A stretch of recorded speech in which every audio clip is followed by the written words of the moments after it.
तर मुंबईतल्या दादरमध्ये मुसळधार पाऊस सुरू असून हिंदमाता परिसरात पाणी साचण्यास सुरुवात झाली आहे। आपले प्रतिनिधी ईशान देशमुख त्या ठिकाणाहून आपल्यासोबत आहेत। ईशान, हिंदमाता परिसरात जोरदार पाऊस झाल्यानंतर कायमच पाणी साचतं। आज काय चित्र हिंदमाता परिसरात सध्या पाहायला मिळतंय? पाण्याचा निचरा करण्यासाठी काय प्रयत्न महापालिका करतेय?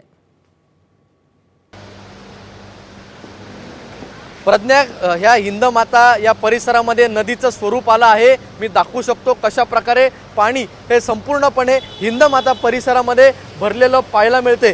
कमीत कमी 100 ते 200 BMCचे कर्मचारी सध्या या परिसरामध्ये आहेत। हा परिसर अत्यंत महत्त्वाचा भाग या दादरमधला मानला जातो। अजून सकाळचे 8 वाजले आहेत, त्यामुळे कुठेतरी आपल्याला हे बघावं लागेल की कशा प्रकारे अजून नागरिक हे त्यांच्या कार्यालयासाठी जाण्यासाठी निघाले आहेत। त्यामुळे कुठेतरी वाहतूक कोंडी ही आता मोठ्या प्रमाणावरती होऊ शकते। आपण बघू शकतो कशा प्रकारे दुचाकी स्वार असतील त्यांना देखील या पाण्यातून बाहेर पडता पडता अडचण येत आहे। त्यासोबत 4 चाकी गाड्या आहेत, त्या 4 चाकी गाड्यांना संपूर्णपणे मार्ग बदलून या बाजूने जावं लागत आहे। तर दुसऱ्या बाजूला महानगरपालिकेचे कर्मचारी असतील ते कशा प्रकारे या पाण्याचा निचरा करता येईल हे बघणं अत्यंत महत्त्वाचं आहे। त्यासोबत पंपिंग मशीन हे मोठ्या प्रमाणावरती इकडे लावण्यात आले आहेत।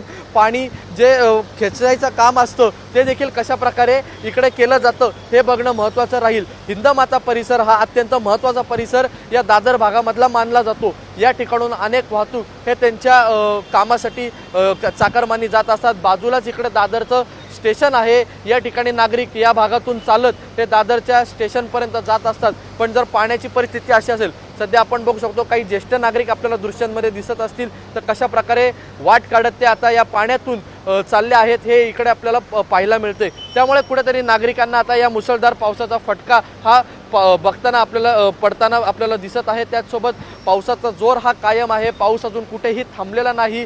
त्यासोबत जर पाऊस असाच कायम राहिला तर अजून देखील इकडे पाणी वाढण्याची शक्यता आहे। आणि आपण बघू शकतो साक्षात इकडे आपल्याला नदीचं स्वरूप पाहायला मिळते। त्यामुळे कुठेतरी एकंदरीत हे जे पाणी आहे आता महानगरपालिका कशा प्रकारे आता इकडचा निचरा करते हे बघणं महत्त्वाचं राहील।